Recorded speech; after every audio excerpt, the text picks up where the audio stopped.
మేము రాజమండ్రి నుంచి వచ్చామండి.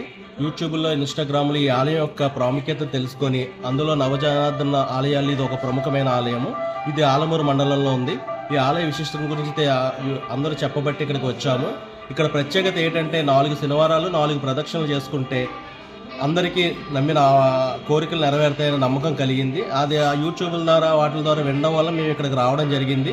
అదేవిధంగా ఈ ఆలయం ఎక్కడున్నదని పరిసర ప్రాంతాల్లో అందరిని కనుక్కొని లోపలికి ఇచ్చేసిన తర్వాత ఈ ఆలయం లోపలికి ఎంటర్ అయిన తర్వాత స్వామివారి దర్శనాన్ని చేసుకుంటే మనకి ఎక్కడ లేని అనుభూతి అనేది కలిగింది.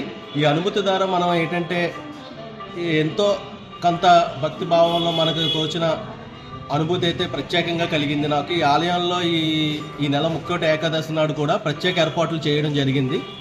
ఈ ఆలయాన్ని అందరూ దర్శించవలసిందిగా కోరుచున్నాం. స్వామి అనుగ్రహాన్ని పొంది మీరు వాళ్ళ భగవంతుని ఆశీస్సును పొందుకోవాలని కోరుకుంటున్నాను.